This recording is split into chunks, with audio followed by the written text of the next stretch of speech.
Hey, you're there. If you like the content I bring, your help is essential. For the channel to remain active and grow more and more, I need your support. Each new follower is a huge incentive to continue creating exciting stories and videos full of fun and adventures. Also, by subscribing, you help me convert this passion into sustainable work, which allows me to offer you even more surprising content. As soon as you don't forget to subscribe, please like and share. Your participation makes all the difference. There was something wrong with the silence that morning. The sun came through the window of Elisa's apartment, as it always did, but this time it didn't warm her. Everything seemed suspended, as if time were waiting for a tragedy to continue. Elisa, her eyes swollen from restless insomnia, waited for a response. The previous night had been marked by ignored messages and an empty excuse that Raphael, her boyfriend of 5 years, needed to breathe. A break, he had said. But Elisa knew about breaks. Breaks came before endings, and yet she pretended to believe. That same afternoon, Elisa decided to stop by Raphael's office. She brought him a coffee, a simple gesture that always made him smile. But the smile she expected to see was replaced by something that destroyed every part of her. Raphael was with someone else, his new assistant, Bianca. They laughed, hands intertwined, and for a moment, the world stopped. Elisa stood there, watching through the glass door, forgotten, invisible.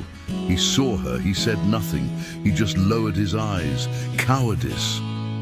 She turned away, feeling the weight of 1,000 daggers in her back and a humiliation that burned her soul. In the days that followed, Elisa sank. Food lost its flavor. Bathing became a rare event. The mirror became her enemy. Friends called and sent messages, but she didn't answer. Everything was a distant noise. Her apartment, once so full of color, had become a prison of memories. Every corner had a piece of him. The toothbrush was still in the bathroom. His shirt was in the closet. But what hurt the most was hope. Because even though she was hurt, a part of her still hoped he would come back, that he would tell her it was a mistake, that he still loved her. But he didn't come back. Raphael went on with his life as if Elisa were just a page torn from some book. He posted pictures with Bianca, smiling, as if he were in love again, or as if he had never really been with Elisa. That hurt more than the betrayal. It was the neglect, the ease with which he replaced her, and that's when the pain turned into anger. Not explosive anger, but silent anger, dangerous. Elisa started writing. She vented in long texts that would never be sent. She retold the story of their love and tried to understand where, after all, she had gone wrong. The answer was cruel. She didn't make a mistake. She just loved too much someone who didn't know how to love back. One night, alone on the balcony, Elisa thought about giving up, not on life, but on herself, on her dreams, on her essence. The pain was so suffocating that there seemed to be no escape. But then, amidst the silence of the city, she heard a song coming from the neighboring apartment. It was the same one Raphael used to sing to her. Elisa cried, but this time, something changed. She cried with anger, with indignation, and it was at that moment that she decided she would not be a victim. She would not be a memory. She would not be a footnote in someone else's story. She would write her own story. The next day, Elisa got out of bed as if she were preparing for war. She cut her hair. She changed the furniture. She threw away everything that reminded her of Raphael. She reopened the architecture portfolio that she had shelved out of fear. She went back to seeing old clients. It was hard, yes. Each step seemed to weigh 100 kilos, but she persisted. The pain still lived there silently, but now she transformed it into fuel. Her eyes, previously dull, began to shine with small daily victories. And without realizing it, Elisa took her first steps towards her new version. The new Elisa began to attract attention, not only for her beauty, but for the strength she emanated. Clients praised her talent, friends began to reappear, and even strangers admired her, but she still felt incomplete, as if the scar left by Raphael was there to remind her that trust was dangerous. That's when a new project came up, a boutique hotel on the coast. The proposal was bold. Accepting it meant leaving the city, starting from scratch. And she accepted. Because sometimes, in order to be reborn, you have to burn all bridges with the past. In the new city, Elisa found peace and work, lots of work. She spent hours creating, drawing, supervising renovations. There was no time for longing, and surprisingly, there was no room for Raphael. He no longer occupied her thoughts. Anger gave way to indifference, and that was when she realized she was healing, not for someone else, but for herself, for the woman she had forgotten, for the dreamy girl who had once left everything for a love that did not deserve its name. A few months later, news reached her. Raphael and Bianca had broken up.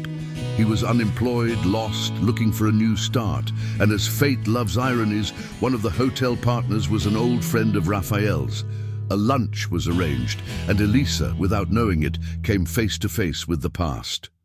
Raphael was paralyzed when he saw her. She, impeccable, serene, just smiled. He tried to talk, explain, justify, but Elisa didn't want to listen. There was no more room for him in her life. She had already cried for two. Now it was time to smile for herself. That same night, Elisa walked along the beach, feeling the wind ruffle her hair, and her heart light in a way she hadn't felt in a long time. She thought about everything she had experienced, the sleepless nights, the tears hidden in her pillow. She thought about Raphael, yes, but now without pain. Only with the certainty that some people come into our lives just to teach us how we want to be treated, and that many times the greatest love of our lives is ourselves. At the hotel, her work became a reference. She won awards, she was invited to give lectures, she became an inspiration, and in every word she said, there was a part of the woman who was almost destroyed, but who chose to rebuild herself with more strength, with more dignity, and above all, with more self-love. The Elisa who once cried for a man who didn't deserve her now taught other women to never forget who they are. The reunion with Raphael had been the final step that was missing.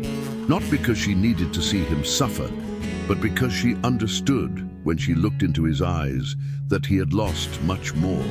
Elisa had won. She had gained freedom. She had gained herself. As for Raphael, he had lost the only woman who had ever truly loved him. And that was something he would have to live with. Elisa, on the other hand, no longer carried the weight of the past. She was finally light. One morning as she opened the window, Elisa took a deep breath and smiled. It was the first day of a new project, and her name was now synonymous with prestige. By her side, a new love was beginning to emerge, discreet, respectful, different. But she was in no hurry. She had learned that loving is good, yes, but loving yourself is essential. And this time, she would not give her heart to just anyone. She deserved reciprocity. She deserved to be chosen every day, and now she knew it. Her phone rang. It was an international proposal. A resort in Bali wanted her to lead the project. Elisa, who once felt too small for the world, now wanted it. And she accepted, because she had learned not to be afraid of starting over. With each fall, she got up stronger. And with each ending, she found a new beginning. Elisa embarked for Bali with her luggage full of memories. But she only took what made her stronger. She left behind the woman who cried in silence and took with her the one who screamed in success. It was the end of a cycle, but also the beginning of another, brighter one. The woman Raphael had abandoned was now a force of nature, unbreakable. And as she looked out the plane window, Elisa was certain. She had not only survived, she had won.